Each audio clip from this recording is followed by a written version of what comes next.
Now the floor is built, it's time to start framing this building out. And framing is a pretty standard process. If you look at framers all over the country, houses are pretty much built the same. And so earlier today, I went to the local lumber yard, picked up a load of lumber, then we'll start framing with. And if I do it right, this part ought to go pretty quick. So if you look at a diagram on how a wall is framed, you usually have a bottom plate, which is the bottom board that connects to the floor.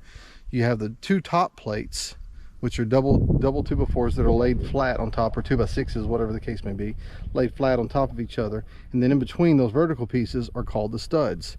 And so usually studs are on 16-inch centers. Sometimes they're on 24. A building like this you can put on 24, but it doesn't cost that much more to go ahead and do it on 16-inch centers, and your wall ends up being a lot stouter.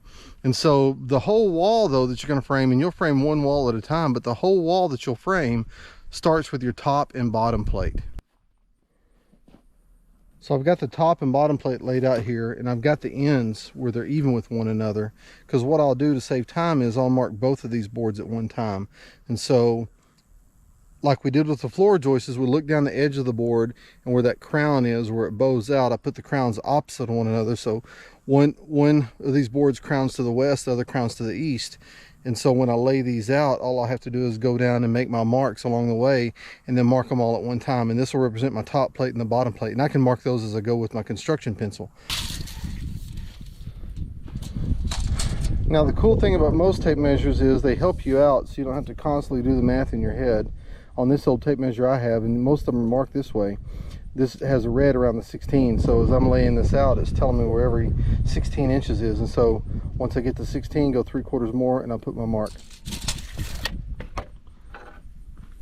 Then once I have my mark, all I need to do is lay the speed square across there, and I can mark them all at one time. And one extra thing I do is I'll put an X right there to let me know that that's the side that the board goes on. So I have my top plate and bottom plate marked, and then once I make all my marks, and remember I put the X on the side the board's going to lay on, so all I've got to do is take my studs and line them up on this X, line them up with that line, and then I can just use my nail gun and go right down through and attach them pretty quickly. Now the next thing I've got to do is mark out for my doors and windows, because that requires a different kind of framing. And I'm not going to go into the details of framing on this one. There's plenty of resources online that you can look at to see how to properly frame a wall. But I'm going to go through here and lay out where my door is going to be and where my windows are going to be, so that way I can mark them on here and get them laid out accordingly.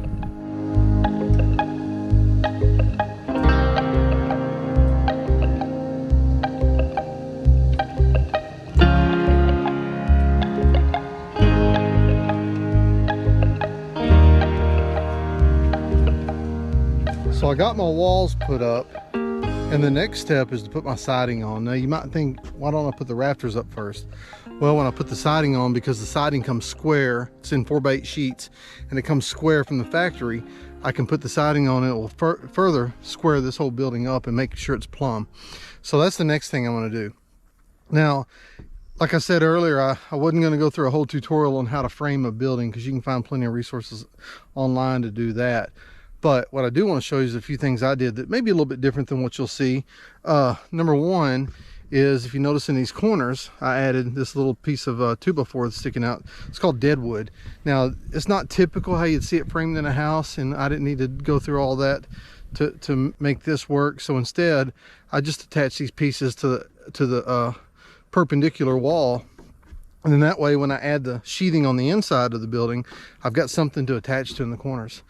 The next thing I did was I put a really strong connection point. So when I put these walls in, the front wall took me the longest, because it's got the windows and the doors, so it took me the longest. So I set the front wall up first, I braced it, and then I came on the east side and I put the east wall in, because it's a short wall, and I attached the east wall to the front wall, and then I made the west wall next and attached the west wall to the front wall.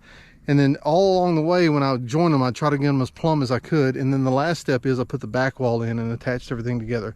Right now, it's all pretty well plumb and ready to go. It's a little bit off maybe, but once I put the siding on, it ought to really shore it up, make it a little stiffer. Because right now, you can move this thing. It's still got some move to it, some give to it, but once I get the siding put on, and then once I get the roof put on, it'll really stiffen this whole building up. So I'm proud of how far I've gotten so far. Oh, I was going to show you, one of the things I did was To make sure this is really stout, I put some 6-inch lag screws down into the bottom plates to attach it to that rim joist that I have around this, the 6-inch rim joist I have around the floor, the bottom of the floor.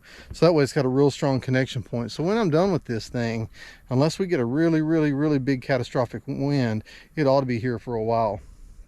So again, my next step, put the siding on tomorrow, at least a couple of pieces on each side to kind of square it up. Then after that, my next thing is I'll start putting the rafters in, and then we'll go from the ground up. Siding, rafters, roof, and then we'll start showing this thing up in the next couple of days.